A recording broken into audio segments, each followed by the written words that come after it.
कृतिकॉन।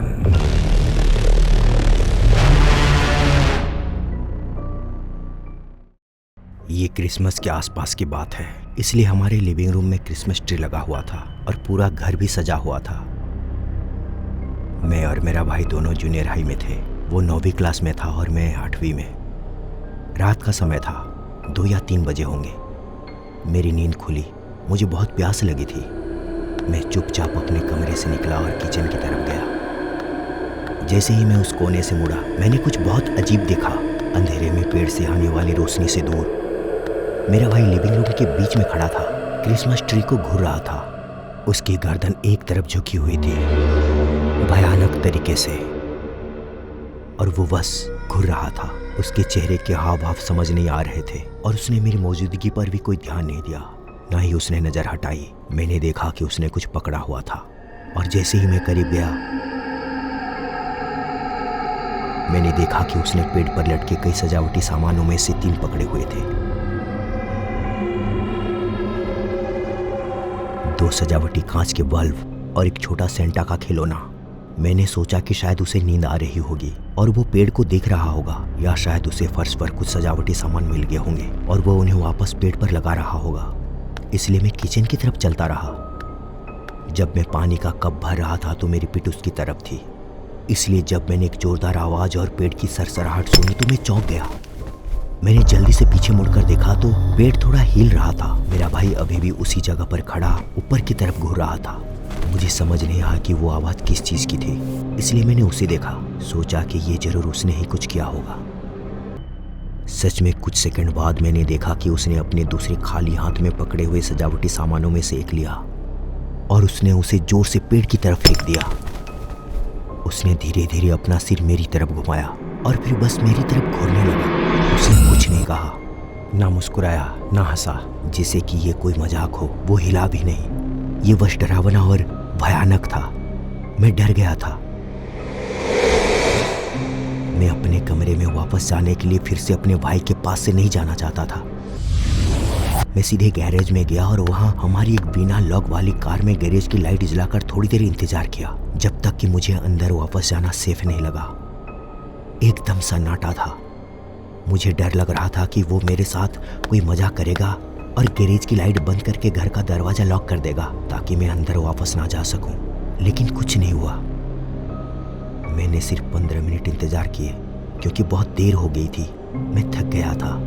मैंने धीरे से कार का दरवाजा खोला, घर के अंदर वापस जाने के लिए सीढ़ियों पर चढ़ा, दरवाजा थोड़ा सा खोला और अंदर चला गया।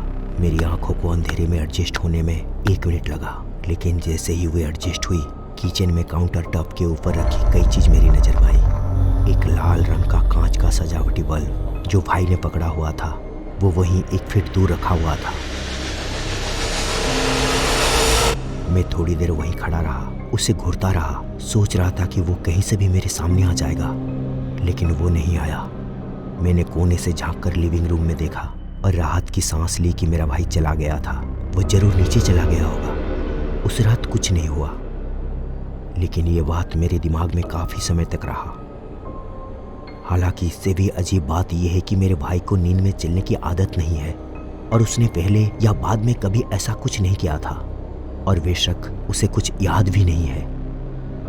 मुझे हमेशा ये सोचकर डर लगता है कि नींद में भी उसने मेरा पीछा किया और वो गैरेज में जहां मैं छिपा था वहां से इतना करीब था। ये कुछ साल पहले की बात है, जब मैं अपने माता पिता के घर में रहता था। क्रिसमस से कुछ दिन पहले की बात है। मेरे माता पिता सबसे मिलने बाहर गए थे। मैंने घर पर रहने, आराम करने और घर में अकेले रहने का पूरा फायदा उठाने का फैसला किया, और शुक्र है मेरे माता पिता इस बात पर काफी कूल थे कि मैं उनके साथ नहीं गया, क्योंकि हमें क्रिसमस के बाद फिर से अपने परिवार से मिलने का मौका मिलेगा। मैं दिन भर के लिए तैयार हो गया, लिविंग रूम में आग जलाई और कुछ फिल्में चुनी और पहली फिल्म देखने के लिए बैठ गया। फिल्म खत्म होने के बाद मैंने कुछ नाश्ता बनाने का फैसला किया, और तभी किचन की खिड़की से कुछ अजीब देखा। मेरे घर के सामने एक पुरानी टूटी फूटी सी वैन खड़ी थी। मैंने देखा कि एक आदमी अगली सीट पर बैठ के मेरे घर की तरफ घूर रहा था। मेरे दिमाग में तुरंत खतरे की घंटी बजने लगी। मैं किचन से फोन ढूंढने गया ताकि जरूरत पड़ने पर मदद के लिए कॉल कर सकूं। जैसे ही मैंने फोन उठाया, मुझे पीछे के गेट के खड़कने की आवाज आई। मुझे एहसास हुआ कि वो आदमी शायद घर में घुसने की कोशिश कर रहा है और मैं पूरी तरह से डर गया। वैसे तो ये सोचना आसान है कि आप जल्दी से पुलिस को फोन करेंगे, लेकिन मैं इतना डर गया था कि मुझे नहीं लगता कि मैंने कुछ देर तक पलक भी झपकाई होगी। घर में 2 पीछे के दरवाजे थे, एक किचन में खुलता था और दूसरा डाइनिंग रूम में स्लाइडिंग दरवाजा था। जब मैंने किचन के दरवाजे पर जोर से धमाकों की आवाज सुनी, मैं नीचे के बाथरूम में भागा, दरवाजा बंद किया और 999 पर फोन किया। एक आदमी मेरे घर में घुसने की कोशिश कर रहा है। मैं घर पर अकेला हूँ और डरा हुआ हूँ, प्लीज मेरी मदद करो। मैंने अपना पता बताया और ऑपरेटर ने मुझे बताया कि यूनिट भेज दी गई है और जल्दी वहाँ पहुँच जाएगी। मैं दरवाजे के पीछे दुबक गया, कांप रहा था और ना रोऊं ये कोशिश कर रहा था। बाहर से शोर बंद हो गया था। मैं बाथरूम से बाहर निकला, मुझे पुलिस सायरन की आवाज सुनाई दी। वो आदमी चला गया था और पीछे का दरवाजा तोड़ा नहीं गया था। मुझे लगता है कि दरवाजे के डेडबोल्ट ने उसे रोक दिया होगा और वो भाग गया होगा। हालांकि उसने कोशिश तो की थी। दरवाजा खराब लग रहा था और उसे बदलना पड़ा। लगता है हाल ही में इस इलाके में कई चोरियां हुई है और ये लोग शायद लोगों की क्रिसमस शॉपिंग पर नजर रखे हुए थे। मुझे लगता है कि मेरा घर खाली लग रहा था क्योंकि ड्राइववे में कोई कार नहीं थी। मुझे नहीं पता कि अगर वो अंदर घुस जाता तो मेरे साथ क्या करता, और मैं इसके बारे में ज़्यादा सोचना भी नहीं चाहता। वो कभी पकड़ा नहीं गया और मैंने उस वैन को उस इलाके में दोबारा कभी नहीं देखा, जिसका मतलब ये है कि वो अभी भी बाहर है। लेकिन मैं ये कभी नहीं भूलूंगा कि वो अनुभव कितना डरावना था और मैं घर की सुरक्षा के मामले में कभी भी कोई रिस्क नहीं लूंगा। जब मैं छोटा था तो मेरे माता पिता ने मुझे और मेरे भाई को सेंटा क्लॉज पर विश्वास करने के लिए बहुत प्रोत्साहित किया। ये कुछ हद तक हमारी ईसाई परवरिश की वजह से था और कुछ हद तक वे चाहते थे कि हमें क्रिसमस की छुट्टियों के दौरान होने वाला जादुई उत्साह जितना हो सके उतना मिले। हम क्रिसमस की सुबह खुशी खुशी नीचे चिमनी के पास दौड़ते थे और सेंटा हम दोनों के लिए छोड़े गए एक एक तोहफे को खुशी खुशी खोलते थे। इसके अलावा पेड़ के नीचे परिवार और दोस्तों के तोहफे भी होते थे। जिस साल मैंने सेंटा क्लॉज को ट्रस्ट करना बंद कर दिया वो साल बहुत उलझन भरा था और मुझे कई सालों तक यह समझ नहीं आया कि असल में क्या हुआ था। मैं तब भी काफ़ी छोटा था, लगभग 7 या 8 साल का, लेकिन एक लाल सूट वाले मोटे खुशमिजाज आदमी पर विश्वास करने के लिए काफ़ी बड़ा था, जो चिमनी से नीचे आता था। टेलीविजन पर छुट्टियों के स्पेशल शो और मॉल या लोकल चर्च में क्रिस क्रिंगल के साथ फोटो खिंचवाने के लिए सालाना ट्रिप, ये सब मेरे माता पिता की बातों को पक्का करने के लिए काफ़ी थे। ये क्रिसमस से एक रात पहले की बात है। पूरे घर में कोई भी हिलडुल नहीं रहा था, सिवाय 2 शरारती बच्चों के जो सेंटा का इंतजार करने पर अड़े हुए थे और उनके 2 परेशान माता पिता। मैं और मेरे भाई कुकीज खाने में लग गए थे, इसलिए हम लगभग 10 सिक्के जितने मोटे हो गए थे। रात के लगभग 11:30 बज रहे थे, जो उन दिनों हमारे लिए बहुत देर थी। जब सोने का समय लगभग 8 बजे होता था, हमारे माता पिता हमें सुलाने के लिए कुछ भी रिश्वत देने को तैयार थे। तभी हमने एक लाल और सफ़ेद सूट पहने हुए किसी को लिविंग रूम की खिड़की के पास गुजरते देखा। मेरे छोटे भाई ने, जो उस समय सिर्फ 4 साल का था, चिल्लाया, सेंटा, और हम दोनों दरवाजे की ओर भागे।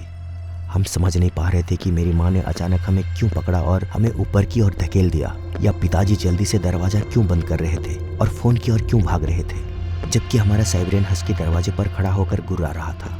हम रोए और शिकायत की जब हमें अजीब तरह से हमारे माता पिता के कमरे में बिस्तर पर लिटाया गया। लेकिन माँ ने जोर देकर कहा कि हम बहुत अच्छे बच्चे हैं और हमने सेंटा का इंतजार किया था। लेकिन उसने हमें मना लिया कि अगर सेंटा को पता चला कि हम सब अभी भी जागे हुए हैं तो हमें कोई तोहफा नहीं मिलेगा, इसलिए बेहतर होगा कि हम जल्दी से सो जाएं।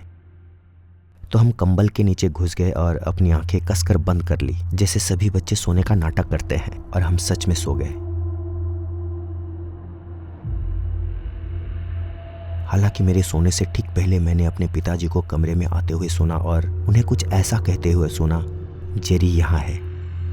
ये मेरे लिए कन्फ्यूजिंग था क्योंकि हमारा पड़ोसी जेरी एक पुलिस ऑफिसर था और मुझे समझ नहीं आ रहा था कि वो क्रिसमस पर किस वजह से मिलने आया होगा। लेकिन मुझे इतनी नींद आ रही थी कि मैं इस बारे में सोच नहीं पाया। मैंने कुछ और नहीं सुना। सुबह सेंटा से मिलने वाले हमारे तोहफे रखे हुए थे और हमने जोश में आकर अपने गिफ्ट के ढेरों को खोलना शुरू कर दिया। वो साल क्रिसमस अच्छा रहा। पिताजी ने स्टेट लॉटरी में कुछ पैसे जीते थे। इससे हमारे घर में कुछ ज़रूरी मरम्मत हुई। साथ ही डीजी वर्ल्ड की छुट्टी और परिवार के लिए बहुत सारे अच्छे तोहफे भी मिले। वो अपने काम पर कुछ दोस्तों के साथ लॉटरी पूल में थे। उन सभी को जीती हुई रकम का हिस्सा मिला था। ये असल में लोकल न्यूज और हर जगह आया था। मुझे बहुत बाद में एहसास हुआ कि मेरे माता पिता में से कोई भी ऐसा नहीं लग रहा था कि वो सोए हों। वे दोनों कॉफ़ी पी रहे थे, जो बहुत अजीब बात थी, और वे हमारी हरकतों और धन्यवाद वाले गले मिलने पर मुस्कुराए। लेकिन इसके अलावा वे ज़्यादातर सुबह की तरह एनर्जेटिक नहीं थे। महीनों तक मैंने सोचा कि पिछली रात मेरे भाई और मुझे संभालने की वजह से ऐसा हुआ होगा। कुछ महीनों बाद मेरे क्लासमेट ने स्कूल में करंट अफेयर्स के लिए एक अखबार का आर्टिकल लाया। जिन्होंने कभी इसका सामना नहीं किया है उनके लिए बता दूं कि इसमें स्टूडेंट्स मैगजीन से कहानियाँ लाते हैं और ज़रूरी बातों पर 2 मिनट का प्रेजेंटेशन देते हैं। मैं आमतौर पर आधे दिन सोता रहता था, लेकिन इस बार नहीं। आर्टिकल एक ऐसे आदमी के बारे में था जिसने क्रिसमस की छुट्टियों से पहले वाले हफ्ते में कई घरों में चोरी करने की कोशिश की है। उसे क्रिसमस की इवनिंग को सेंटा के कपड़े पहनकर एक भरे हुए घर में चोरी करने की कोशिश करते हुए गिरफ्तार कर लिया गया था और उसे ट्रायल की तारीख साल के आखिर में तय की गई थी। ये सुनकर दुख होता है, लेकिन वो पल ही था जब मैंने सेंटा क्लॉज पर विश्वास करना छोड़ दिया था। मैंने पहले सोचा था कि लाल सूट एक तरह का ट्रेडमार्क है और पक्का सिर्फ उसे सेंटा ही पहन सकता है। लेकिन यार, अगर कोई भी जोकर वो सूट पहन सकता है या वो ड्रेस पहन के चोरी करता है, तो पक्का मेरे छोटे से दिमाग के लिए इसका मतलब था कि कोई सेंटा नहीं है। कई साल बाद तक मुझे बात समझ नहीं आई। जब मैंने क्रिसमस की उस बहुत देर रात वाली घटना के बारे में अपनी माँ से बात की, वो एक मिनट के लिए थोड़ी परेशान दिखी, लेकिन फिर उन्होंने मुझसे कहा कि अब मैं शायद इतना बड़ा हो गया हूँ कि ये जान सकूं कि असल में क्या हुआ था। अखबार के आर्टिकल वाला आदमी उन लोगों को ढूंढ रहा था, डेड का लॉटरी पूल। उन्हें पता था कि उन सभी ने पैसे जीते हैं और इसलिए शायद उनके पास नई नई चीजें और कैश होगा, या हो सकता है कि उन्होंने अपने घरों में महंगे छुट्टियों के तोहफे छिपा कर रखे हों। उसने मेरे डेड के कुछ सहकर्मियों के घरों में नजर लगाई थी और गहने और इलेक्ट्रॉनिक्स चुरा लिए थे, लेकिन वो कभी भी तब नहीं आया जब कोई घर पर था। साथ ही इस कहानी का एक और डरावना पहलू है, उसने जो चीज चुराई थी उन्हें ड्रग्स के पैसों के लिए बेच दिया गया था। क्रिसमस की शाम को उसने कुछ नशा किया था और उसके मन में आया कि वो सेंटा बनकर और घर में घुसने की कोशिश करे। वो आधी रात के करीब आया, शायद ये सोचकर कि हम सब सो गए होंगे, और उसने सामने का दरवाजा खोलने की कोशिश की। किस्मत से मेरे डैड ने समय पर डेड बोल्ट लगा दिया और हमारे पड़ोसी को फ़ोन किया जो एक पुलिस ऑफिसर थे। उनका नाम जेरी था। वो उस समय ड्यूटी पर थे। वो तुरंत आ गए। जेरी ने उस आदमी को वही हथकड़ी पहना दी और बैकअप के लिए फ़ोन किया। वो सेंटा बनने वाला चोर पकड़ा गया, जबकि मैं और मेरा भाई ऊपर अपने माता पिता के बिस्तर पर सो रहे थे। मुझे नहीं पता कि कोई भी समझदार चोर ऐसे घर में घुसने की कोशिश क्यों करेगा जहां साफ तौर पर लाइट जल रही हो और लोग जाग रहे हों, खासकर बच्चे। शायद ड्रग्स का इससे कुछ लेना देना था। हालांकि मुझे कभी पता नहीं चला कि उसने क्या नशा किया था या उसके पास कोई हथियार था या नहीं। मुझे बस इतना पता है कि मैं अपने माता पिता का बहुत शुक्रगुजार हूँ कि इतने तेज सोचने वाले हैं, नहीं तो उस साल क्रिसमस बहुत अलग हो सकता था।